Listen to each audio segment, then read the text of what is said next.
नमस्कार दर्शकों, Whites one TV news Hindi में आपका स्वागत है।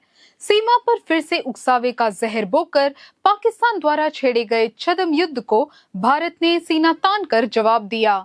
दशकों से विवादित गुजरात के सर क्रीक क्षेत्र में पाकिस्तान की गुप्त सैन्य गतिविधियों का भारत रक्षा मंत्री राजनाथ सिंह ने कड़ा प्रत्युत्तर दिया है। सर क्रीक में किसी भी दुस्साहस का प्रयास हुआ तो भारत ऐसा जवाब देगा जो भूगोल और इतिहास दोनों को बदल देगा।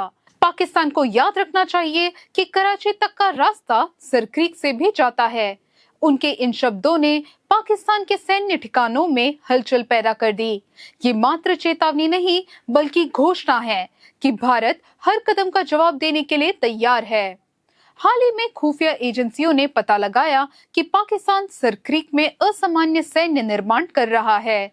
96 किलोमीटर लंबे इस दलदली क्षेत्र में फॉरवर्ड बेस, बंकर और रडार प्रणाली खड़ी कर क्षेत्र को नया संघर्ष क्षेत्र बनाने की योजना थी। आर्थिक संकट और आंतरिक अशांति से जूझ रहा पाकिस्तान जनता का ध्यान हटाने के लिए नया नाटक रच रहा है। आतंकियों की घुसपैठ को आसान बनाने की पुरानी चाल भी इसमें छुपी है। इसी गुप्त युद्ध का जवाब देने के लिए राजनाथ सिंह ने पाकिस्तान को खुली चेतावनी दी।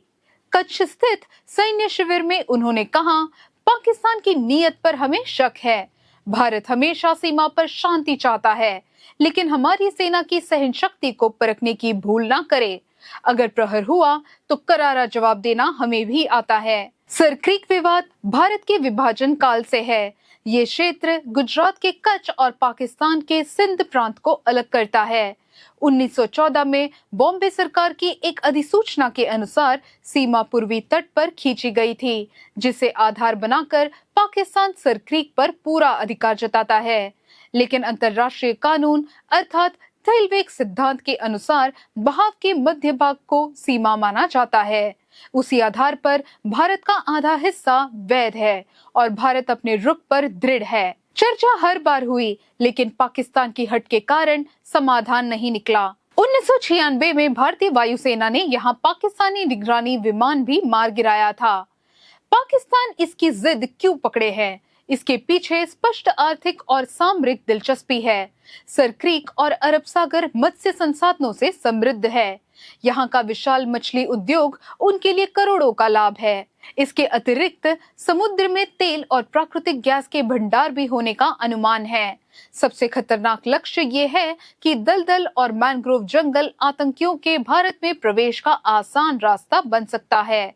मुंबई 2008 हमला इसी चेतावनी का उदाहरण है। राजनाथ सिंह का कराची का रास्ता सर क्रीक से है कहना ऐतिहासिक महत्व रखता है, क्योंकि 1965 के युद्ध में भारतीय सेना इसी क्षेत्र से सिंध में आगे बढ़ी थी। ये पाकिस्तान को साफ संदेश है कि दुश्मन के घर तक पहुंचने में भारत हिचकिचाएगा नहीं। हाल ही में हुए ऑपरेशन सिंदूर में भारत ने पाकिस्तानी विमान रोधी तंत्र को असहाय बना दिया था। इसके बाद पाकिस्तान की हकीकत उजागर हो चुकी है। अब वे छद्म युद्ध की राह पर है, क्योंकि भारत से सीधा मुकाबला करने का साहस उनमें नहीं। ये पुराना भारत नहीं, नरेंद्र मोदी का नया भारत है।